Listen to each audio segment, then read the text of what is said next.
वक्त हम मौजूद हैं कैथेड्रल चर्च ऑफ पाकिस्तान में। प्रोटेस्टेंट्स के सबसे बड़े चर्च हैं। जिस तरह सेंट पैट्रिक चर्च में कैंप लगा दिया गया, पूरे 1 महीने से राशन दिया भी जा रहा था तमाम चर्चेज़ को। इस वक्त सादिक डैनियल साहब मौजूद हैं। एक एक गली में कराची की सिंध बलूचिस्तान में खुद चल कर जाते हैं और जितना बड़ा इनका रुतबा है, मकाम है, इन जैसी शख्सियात मैंने देखा है ज़्यादातर के मतलब ऑफिस दफ्तरों में होते हैं। लेकिन सादिक साहब मैं ये चीज़ देख चुका हूँ, कराची के मुख्तलिफ इलाकों में कभी आप लांडी में नज़र आ रहे होते हैं और बगैर कोई सेफ्टी मेजर, बगैर किसी चीज़ के आप पहुंच रहे हैं। इस पे मैं एक तो सबसे पहले पाकिस्तान की पूरी आवाम की तरफ से आपका शुक्रिया अदा करूँगा। और जेडीसी की जानिब से यहाँ कैंप लगा दिया गया, आपकी निगरानी में यहाँ राशन उतरता रहेगा, आप यहाँ से भी बांटते रहें। हम डायरेक्ट तो दे ही रहे हैं तमाम चर्चेज़ को, और इस हवाले से क्या बोलेंगे सर लोगों को? Thank you very much.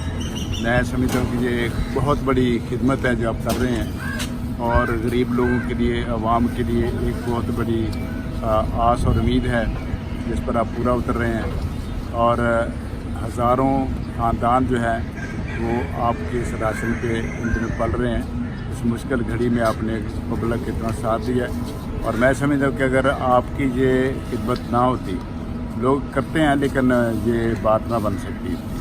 Thank you, बहुत शुक्रिया। गाँव में देखिए सादिक साहब, मैं आपको दिखाता हूँ यहाँ पर इस वक्त पादी शाहिद अनवर साहब भी मौजूद हैं जो हमारी टीम का हिस्सा है और वे तो बहुत तंग कर रहे होते हैं सारा दिन सारी रात, ये खुद इलाकों में जा रहे हैं। और यहाँ पर ये ट्रक इस वक्त अनलोड हो रहा है और अभी पूरा ट्रक यहीं अनलोड होगा और ये सिलसिला हर दूसरे तीसरे दिन आपकी गाड़ियाँ यहाँ उतरती रहेंगी। और तकरीबन 1 महीने से सिलसिला वैसे भी जारी है। हम यहाँ पहुँचा रहे थे, अब बाकायदा कैंप लगा दिया हमने ताकि यहाँ पर जो लोग आ रहे हैं, यहाँ से डिस्ट्रीब्यूशन अगर चली रही तो भरपूर तरीके से मुनज़्ज़म अंदाज में चलती रहे। बहुत शुक्रिया। मैंने वो बात बोल भी दी।